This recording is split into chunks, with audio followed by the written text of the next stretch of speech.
પૂર્વ કચ્છ ગાંધીધામ પોલીસ દ્વારા માદક પદાર્થોની હેરાફેરી અને વેચાણ સામેની કાર્યવાહી અંતર્ગત એનડીપીએસ એક્ટ હેઠળ નોંધાયેલા ગુનાના આરોપીની કુલ 22,31,000ની સ્થાવર તેમજ જંગમ મિલકત જપ્ત કરવા કાર્યવાહી કરવામાં આવી છે। પોલીસની માહિતી મુજબ આરોપી પિન્ટુ વેદાનંદ ઉર્ફે વેદાનંદ યાદવ મૂળ બિહારનો રહેવાસી અને હાલ ગાંધીધામમાં રહેતો હોવાનું જણાવાયું છે। આરોપી વિરુદ્ધ ગાંધીધામ બી ડિવિઝન પોલીસ મથકમાં એનડીપીએસ એક્ટ હેઠળ અગાઉ ગુનો નોંધાવ્યો હતો।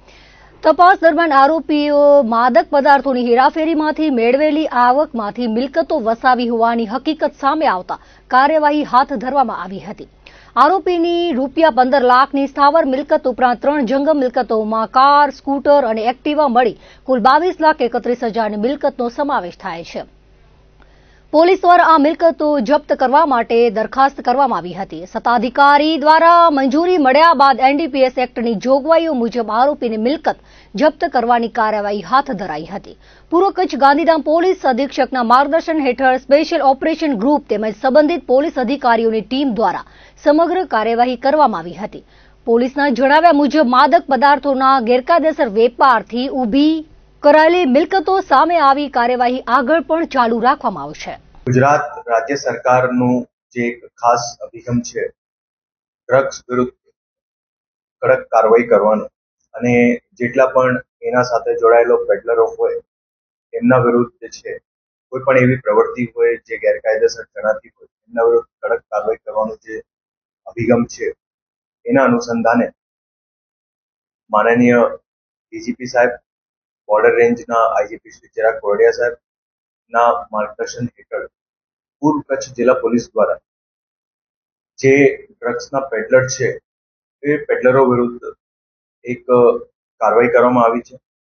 જેમાં જે એનડીપીએસ એક્ટની જે પ્રોવિઝન છે જેમાં જે કોઈ એવા પેડલર્સ હોય એ પેડલર્સ ડ્રગ્સની બદીથી ઉપજાવેલ ઇન્કમથી પોતાની જંગમ અથવા સ્થાવર મિલકતો વસાવેલ હોય તો એના ઉપર પોલીસ દ્વારા કાર્યવાહી થઈ શકે એના આધારે એક વ્યક્તિ છે જેમનું નામ છે પિન્ટુ યાદવ, મૂળ બિહારનું છે પણ અહીંયા કચ્છમાં અંજાર વિસ્તારના વરસામેડીમાં એમનું રહેવાસ હતું। એમના વિરુદ્ધ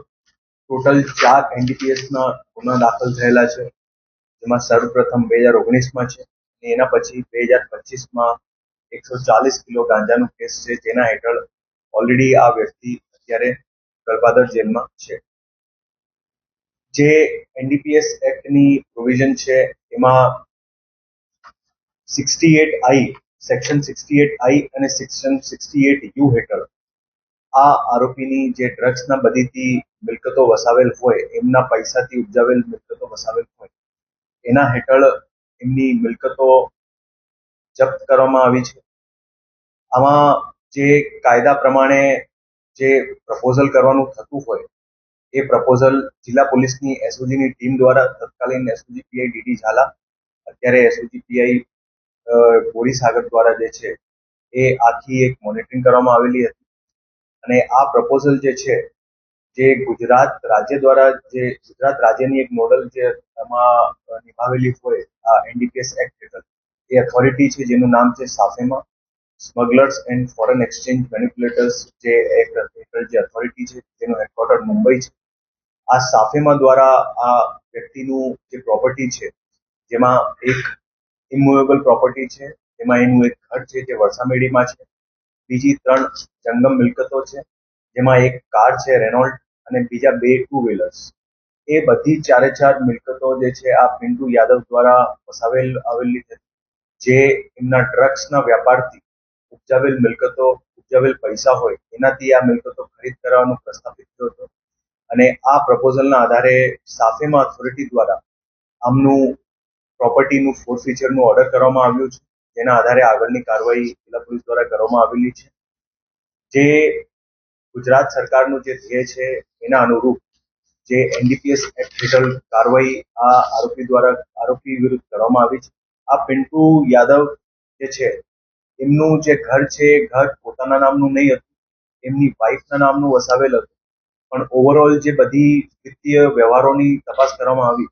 એ બધા વિત્તીય વ્યવહારોમાં આમની આ મિલકતોમાં જે ગેરરીતિ હતી એ બધી પ્રસ્થાપિત એના અનુરૂપ જે છે જિલ્લા પોલીસ દ્વારા આ પ્રપોઝલ અને આ એક્ટ હેઠળ વિવિધ પ્રકારની જે છે આ કાર્યવાહી જપ્તીની એનડીપીએસ એક્ટ